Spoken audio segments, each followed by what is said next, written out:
Are you still waiting? Then know this. I've already finished waiting, and this is the most bitter point in my life.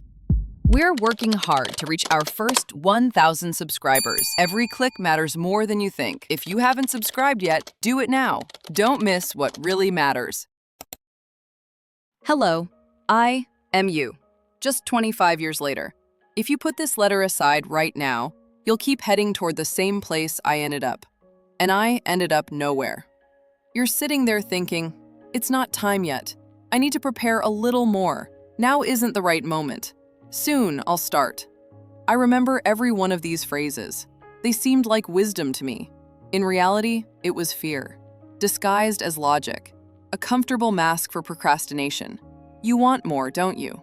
To be a director, or someone else, but authentic. You feel there's something inside you, but you don't want to do it badly. You're waiting until you're ready. You know how this ends? You become a master at waiting, and a spectator in your own life. I carried a notebook of ideas with me for 10 years, wrote scenes, dialogue, entire films in my head, but never on screen. Why? Because I thought, it's too early now. Tomorrow, I'll be better. And then 3 years passed, 5 years, 10 years, and I didn't even notice how I stopped dreaming. Do you understand? The dream didn't die. It disappeared, dissolved into tasks, presentations, everyday life. I got married. We took out a mortgage. Work stable, life safe. And only sometimes, in the kitchen at 4 a.m., I wake up with the thought, I should have lived a different life. This isn't mine. At one point, I realized I was waiting for the perfect moment, and it was waiting for me all this time, waiting for me to simply start. But I didn't start, because it wasn't perfect.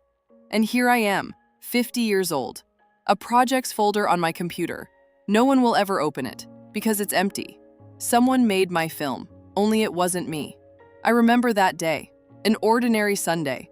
I was sitting in a movie theater with my wife, popcorn, people nearby chewing something, laughing, and I just wanted to relax, switch off. The movie started. First scene and I froze. A guy behind the camera, close-up shot, pulsing in the ear, sound of breathing, as if it were my own. And then dialogue, exactly the same line that I wrote down 8 years ago, in my notebook. I couldn't believe it. I opened the notes on my phone, found it, same intonation, same words. I gripped the screen.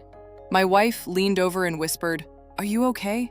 And I didn't answer, because I realized someone made my film, only it wasn't me.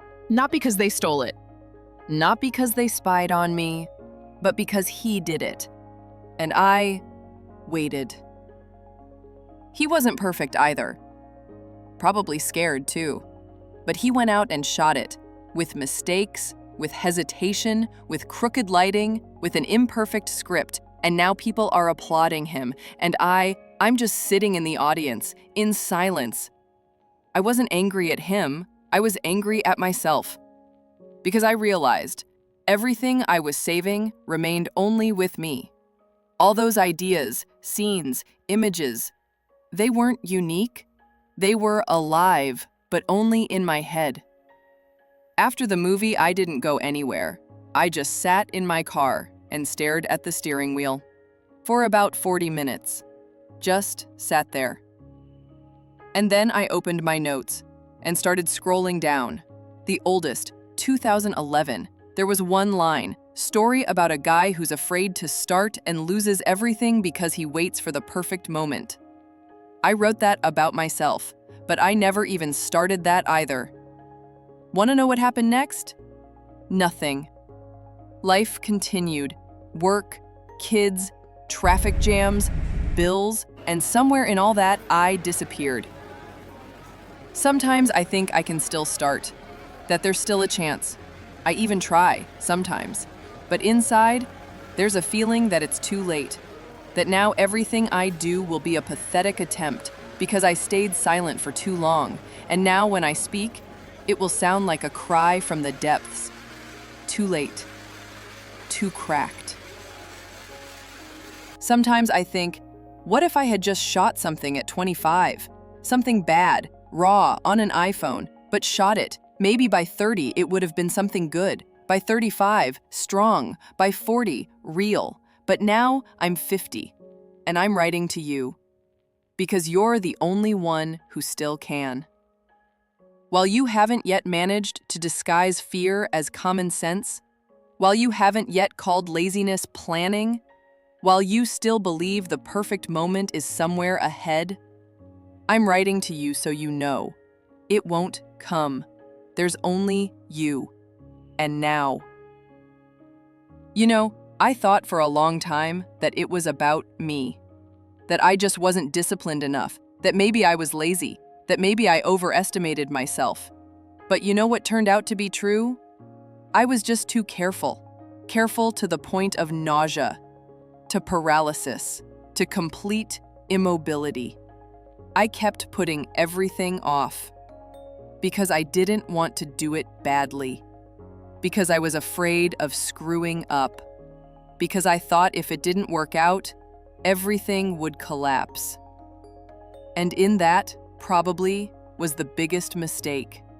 I confused mistake with shame. I thought a mistake was the end, but it turned out a mistake is the beginning. And silence, that's the real end. I was afraid of making a bad video and ended up making no video at all. I was afraid people wouldn't understand me and ended up with no one knowing anything about me. I was afraid of criticism and ended up criticizing myself every night. Looking back, I realized a terrible thing. My life went smoothly, without falls, without failures, without provocations, and without meaning. I didn't lose. No, those who try lose, who climb, who take risks. And I just never entered the game. The irony? I had everything.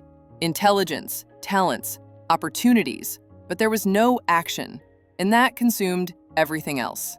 When you're 50, people say, well, at least you have stability. At least you have a house. At least you have a family. Yes, I have a house. But every day I stand at the window and think, was I ever myself? Being yourself isn't about appearance. It's not about work. It's not even about your surroundings. Being yourself is doing what burns inside you. And I put out that fire myself every time I said, now isn't the time. I need to wait. I'm not ready yet. And now I know. I didn't stumble. I didn't turn away. I just didn't go. And here's what's scary. No one stopped me. No one said, hey, you're going the wrong way. Because I wasn't going anywhere.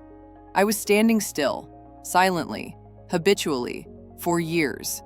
Right now, you're younger. Your mind works fast, your body obeys. The dream is alive. But if you wait another year, another 2, another 5, you'll wake up in the same body, but with a poisoned dream, with hope that you'll be too ashamed to voice.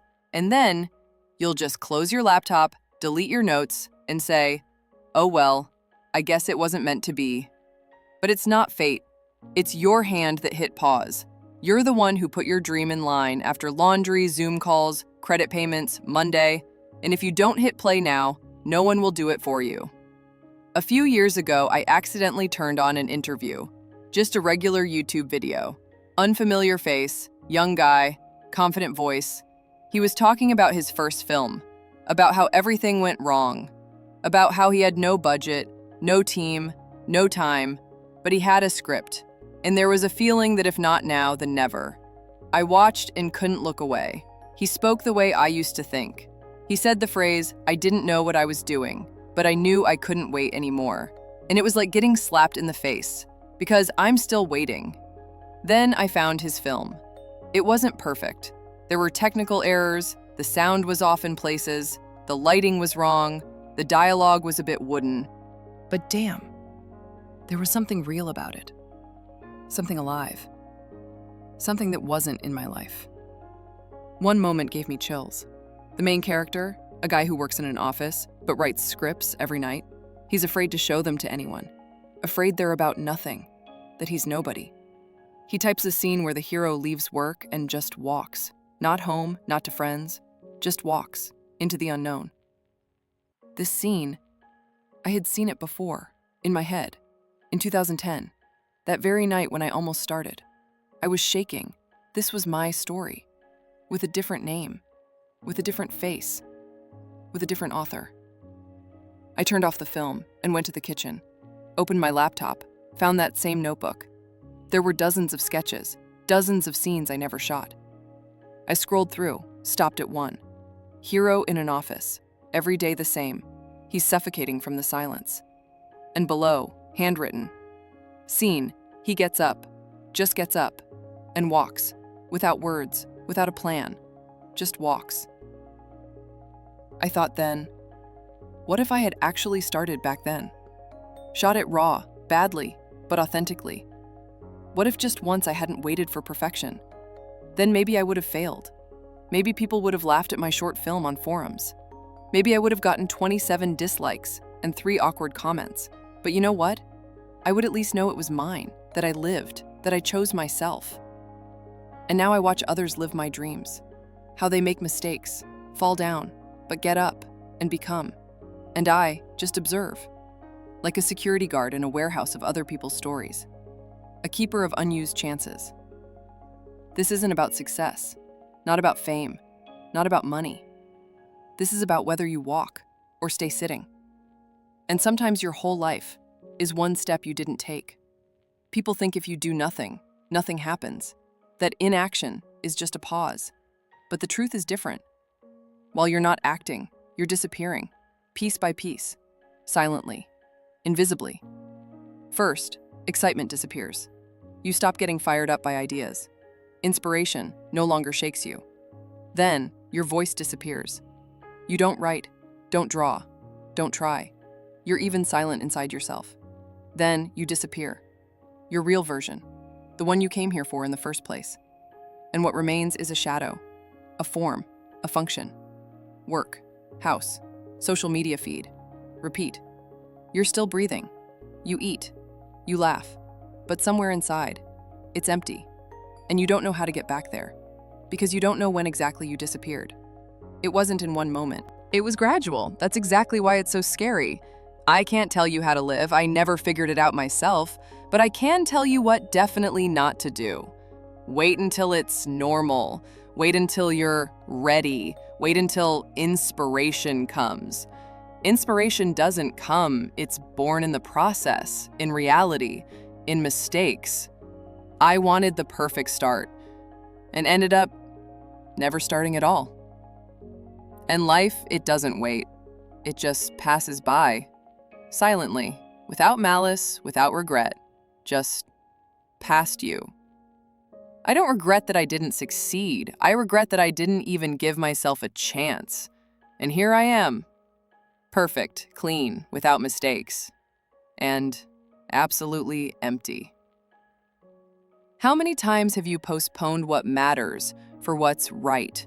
How many times have you chosen silence instead of making a mistake?